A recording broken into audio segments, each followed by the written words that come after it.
दोस्तों आपने कल्कि 2898 मूवी जरूर देखी होगी, जिसमें जिक्र किया गया है कि कैसे दुनिया में जब कलयुग अपने चरम सीमा तक पहुंच जाता है तो भगवान विष्णु के 24वें अवतार कल्कि का जन्म होने वाला होता है।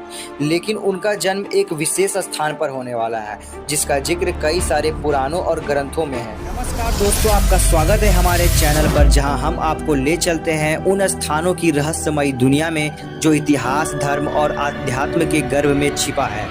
आज हम बात करेंगे एक ऐसी दिव्य और पौराणिक भूमि की जिसे सदियों से संभाला के नाम से जाना जाता है। क्या है इस रहस्यमय स्थान का सच और क्यों इसे माना जाता है भविष्य के अवतारों और असीम ज्ञान का केंद्र? आइए जानने की कोशिश करते हैं इस अद्भुत स्थान की कहानी को। संभाला, यह नाम जितना पुराना है उतना ही गहरा और रहस्यमयी भी। कई पुराणों और बौद्ध ग्रंथों में इसका जिक्र मिलता है। संभाला केवल एक भौगोलिक स्थान नहीं, यह एक अदृश्य और पवित्र भूमि भी है जो शांति, ज्ञान और भविष्य के अवतारों के प्रतीक माना जाता है। संभाला का अर्थ है शांति का स्थान। बौद्ध धर्म में इसे संभाला कहा गया है और इसका जिक्र तिब्बत ग्रंथों में भी मिलता है।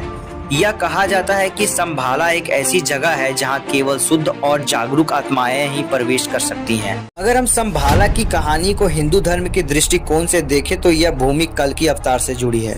पुराणों में कहा गया है कि कलयुग के अंत में भगवान विष्णु के 24वें अवतार कल्कि इसी पवित्र भूमि में जन्म लेंगे और अधर्म को समाप्त कर धर्म की पुनः स्थापना करेंगे। लेकिन संभाला की अवधारणा बौद्ध धर्म में और भी गहराई से समाई है। तिब्बत बौद्ध धर्म में संभाला का जिक्र एक ऐसी भूमि के रूप में किया गया है जहां अंतिम बुद्ध मैत्रेय का जन्म होगा।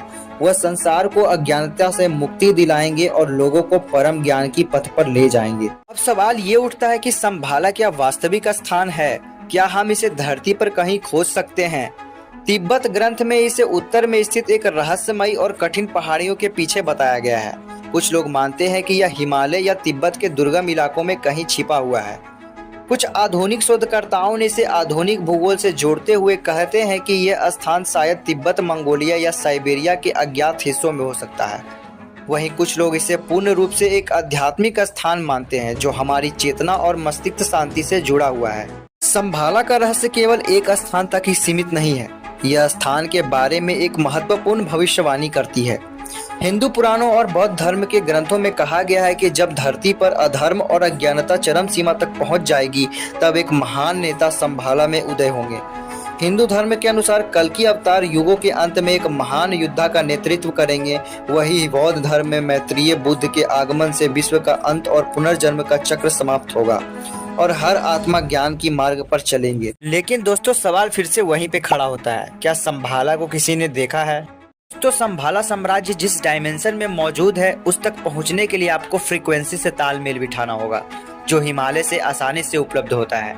इसलिए लोग अक्सर कहते हैं कि संभाला हिमालय में है। अगर हम अपनी डायमेंशन चेतना को सक्रिय कर सकते हैं तो हम अपने घरों से ही संभाला को देख सकते हैं। संभाला हिमालय में नहीं है, यह आपके दिमाग में है। जब पूछा गया कि क्या किसी ने संभाला तक पहुंचने की कोशिश की है तो जवाब है हाँ।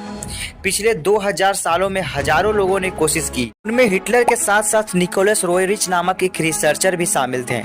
तब बैठकाल चक्र मंत्र पुस्तक के आधार पर रोयरिच ने 1924 से 1928 तक संभाला तक पहुंचने की कोशिश की। उनकी मुख्य प्रेरणा चिंतामणि नामक एक चमत्कारी पत्थर था।